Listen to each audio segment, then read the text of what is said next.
नमस्कार, मैं सुहाना आपके साथ और आप देख रहे हैं द न्यूज पोस्ट। वक्त तो चले खबरों में तेजी से अपडेट करने का, लेकिन इससे पहले अगर नहीं किया है आपने द न्यूज पोस्ट को सब्सक्राइब तो सबसे पहले चैनल को सब्सक्राइब करें, बेल आइकन पर क्लिक करना ना भूलें क्योंकि इससे मिलती रहेगी आपको तमाम अपडेट। तो चलिए बिना वक्त जाया किए शुरू करते हैं आज के बुलेटिन की।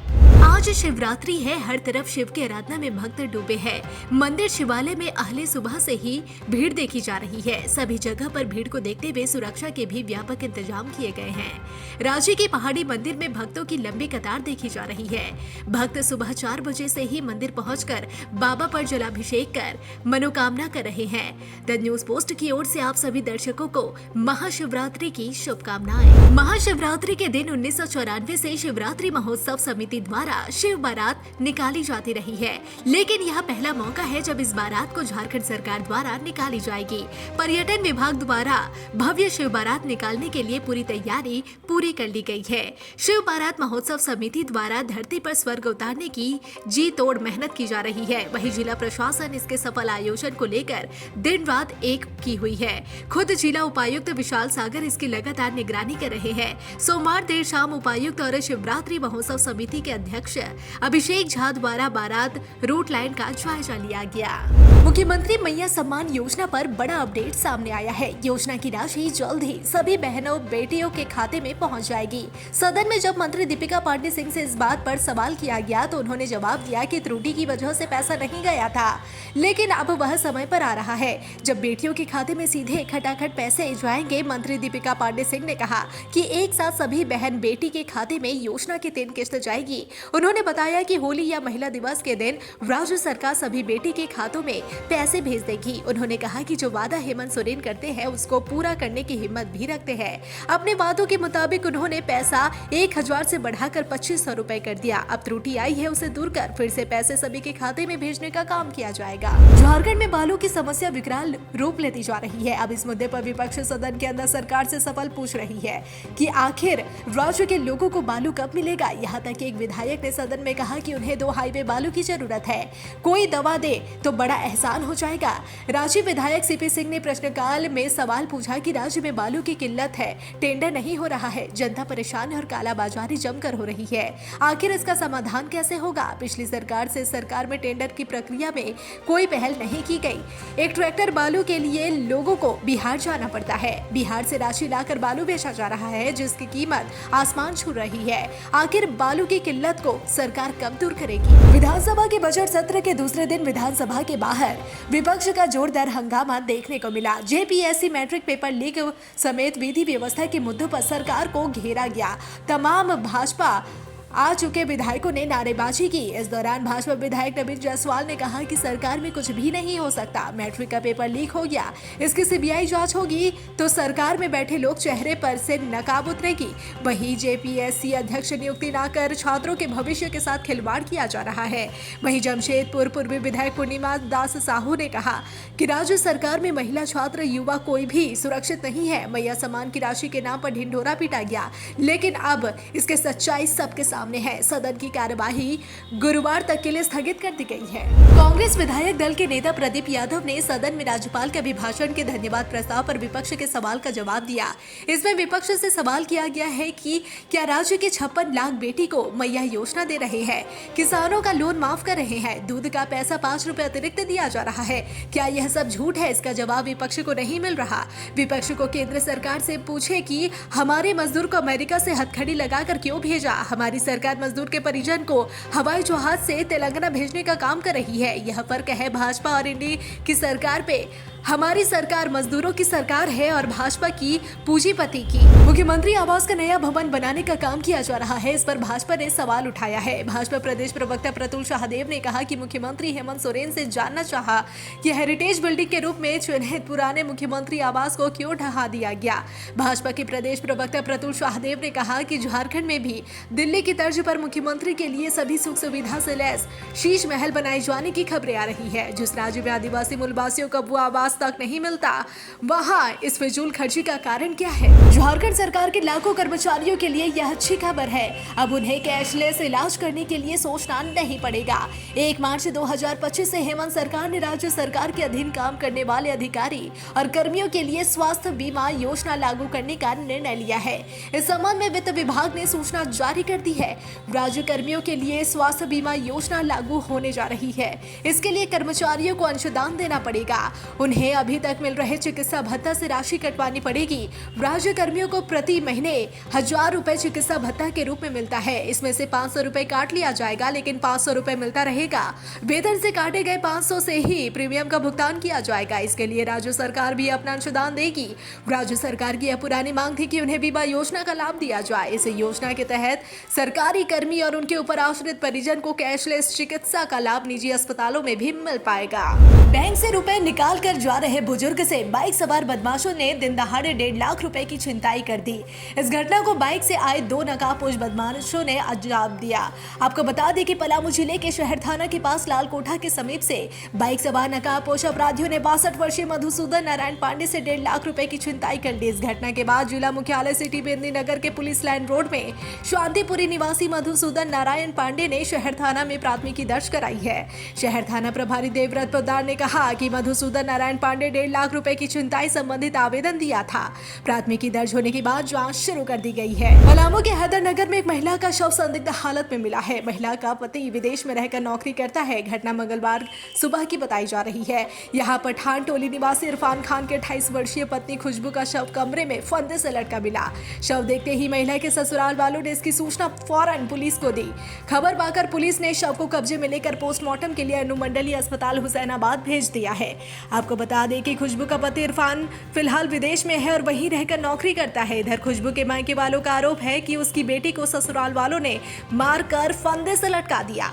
मायके वालों का कहना है उनकी बेटी भी आत्महत्या नहीं कर सकती। घटना के बाद से पुलिस मामले की जांच में जुटी हुई है। पुलिस का कहना है कि पोस्टमार्टम रिपोर्ट आने के बाद ही मामले का खुलासा हो सकेगा। झारखंड में 10वीं परीक्षा के प्रश्न पत्र लीक मामले में पुलिस की जांच लगातार आगे बढ़ रही है। इस जांच में अब तक कोडरमा, गिरिडीह, हजारीबाग और गढ़वा में दर्जनों कोचिंग संस्थानों में छापेमारी की गई है, जिसमें करीब 10 लोगों की गिरफ्तारी हो गई है। फिर भी जांच अभी भी जारी है। पुलिस महानिदेशक अनुराग गुप्ता ने पूरी टाइमलाइन को समझाया कि कैसे पेपर लीक हुआ। डीजीपी ने कहा कि पेपर लीक की शुरुआत गिरिडीह से हुई थी।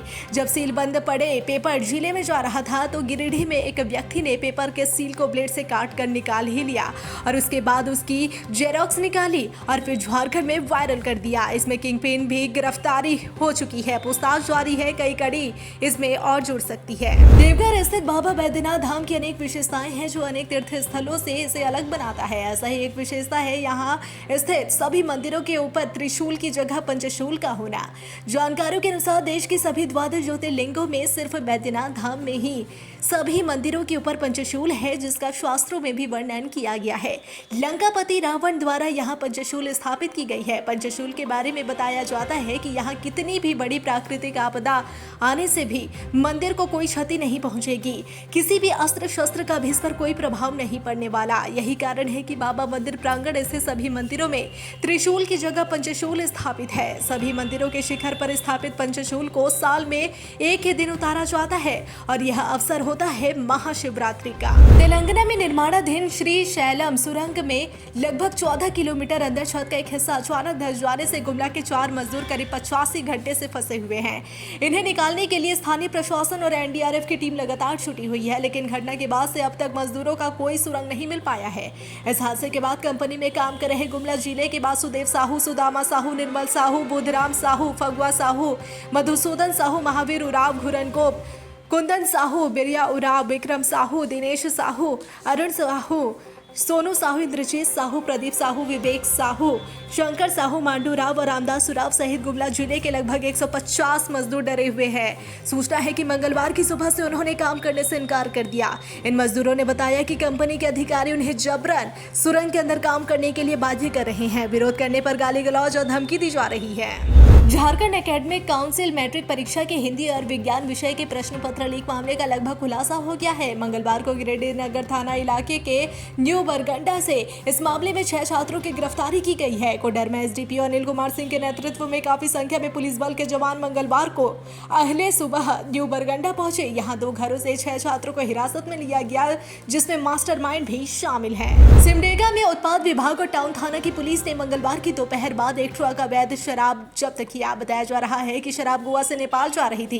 राष्ट्रीय उत्पाद विभाग की गुप्त सूचना पर सिमडेगा उत्पाद विभाग ने छापेमारी की। उत्पाद विभाग के अनुसार जब्त शराब का मूल्य करीब 1 करोड़ बताया जा रहा है। पुलिस 2 आरोपियों को हिरासत में लेकर पूछताछ कर रही है। झारखंड के जामताड़ा जिले के बाद देवघर जिला साइबर अपराध के मामले में विश्व पटल पर स्थापित है। यही कारण है कि जिले से आए दिन साइबर अपराधियों की गिरफ्तारी हो रही है। इसी क्रम में देवघर एसपी अजीत पीटर डुंगडुंग को मिली गुप्त सूचना के आधार पर साइबर थाना पुलिस ने पथराडा ओपी क्षेत्र में छापेमारी की। इस दौरान अंबा जंगल से 9 साइबर अपराधी देश भर के लोगों से ठगी कर रहे हैं, इसलिए इन्हें रंगे हाथों गिरफ्तार कर लिया गया। ये अपराधी फर्जी सरकारी अधिकारी या विभिन्न यूपीआई के कस्टमर केयर अधिकारी बनकर लोगों को कैशबैक का लालच देकर ठग रहे थे। ये शातिर अपराधी भोले भाले लोगों को मीठी मीठी बातों में फंसाकर उनसे जरूरी डिटेल ले लेते थे, फिर उनके बैंक खाते से उनकी गाढ़ी कमाई उठा लेते थे। पुलिस ने इन शातिर लोगों के पास से 11 मोबाइल, 10 सिम कार्ड, 5,10,500 रुपए नकद भी बरामद कर लिया है। जब तो मोबाइल में से 2 नंबर मिले जिनकी ऑनलाइन शिकायत भी दर्ज है। पुलिस ने सभी अपराधियों से गहन पूछताछ करने और महत्वपूर्ण जानकारी जुटाने के बाद उन्हें न्यायिक हिरासत में भेज दिया। पुलिस ने टीएसपीसी के बड़े नक्सली और 15 लाख का इनामी आक्रमण गंजू को उसकी पत्नी नीलम देवी के साथ गिरफ्तार कर लिया। उसे आक्रमण गंजू के अलावा रविंद्र गंजू उर्फ नेताजी उर्फ केजरीवाल के नाम से भी जाना जाता है। उसकी गिरफ्तारी तब हुई जब वह कुंभ स्नान कर वापस चतरा जिले के सिमरिया स्थित लावालौंग लौट रहा था। इस दौरान चतरा और लातेहार जिले की पुलिस ने मनातू रोड से उसे गिरफ्तार कर लिया। पुलिस को आक्रमण की लंबे समय से तलाश थी। इसके घर को पुलिस कुर्क कर सील कर चुकी है। आक्रमण की पत्नी नीलम देवी 10 साल तक लावालौंग की प्रमुख भी रही है। फिलहाल पुलिस दोनों को किसी गुप्त स्थान पर रखकर पूछताछ कर रही है। जमशेदपुर के 2 थाना क्षेत्रों की पुलिस को एक बड़ी सफलता हाथ लगी है, जहां एक जगह से बाइक चोर गिरोह के एक सदस्य को पुलिस ने गिरफ्तार कर लिया। दूसरे थाना क्षेत्र से आपराधिक घटना को अंजाम देने की फिराक में 2 को पुलिस ने गिरफ्तार किया है। चोरी की बाइक के साथ जुगसलाई थाना क्षेत्र के शिवघाट से एक ही गिरफ्तारी हुई है, जिनके पास से 2 चोरी की बाइक बरामद की गई। यहां से पुलिस को देख बाइक से कूदकर भागने में एक आरोपी सफल भी रहा। वहीं कदमा थाना पुलिस को गुप्त सूचना मिली थी कि 2 अपराधी किसी घटना को अंजाम देने की फिराक में है, जिसके बाद पुलिस ने तत्काल छापेमारी कर दोनों को गिरफ्तार कर लिया, जिनके पास से देसी कट्टा, एक जुद्दा कारतूस भी पुलिस ने बरामद किया है। सिटी एसपी कुमार शिवाशीष ने प्रेस वार्ता कर दोनों थाना क्षेत्र के आपराधिक घटनाओं का खुलासा किया है। फिलहाल दोनों ही मामलों में कुल 3 लोगों को पुलिस ने जेल भेज दिया है। गढ़वा जिले के टाउन हॉल परिसर में JSLPS और दीनदयाल उपाध्याय ग्रामीण कौशल योजना के संयुक्त तत्वाधान में चतुर्थ जनजातीय गौरव दिवस के अवसर पर जिला स्तरीय रोजगार मेला का आयोजन किया गया। इस रोजगार मेला का उद्घाटन DC शेखर जमुआर SDM और राज्य से आए पदाधिकारियों ने संयुक्त रूप से किया।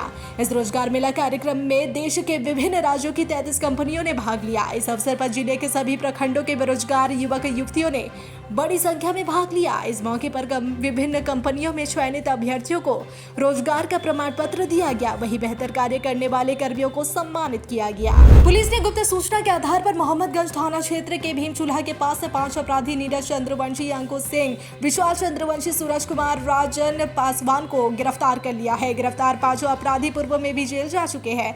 पुलिस ने गिरफ्तार अपराधियों के पास एक देसी पिस्तौल, एक देसी कट्टा, 3 गोली, एक अपाची बाइक, आईफोन समेत 6,330 रुपए नकद बरामद किया है। पलामू एसपी रेशमा रमेशर ने प्रेस वार्ता कर बताया कि पाटन में एक CSP से लूटपाट की घटना, पोलो हत्याकांड में भी विशाल चंद्रवंशी की संलिप्तता थी, जिसमें विशाल 8 महीने जेल में भी रहा।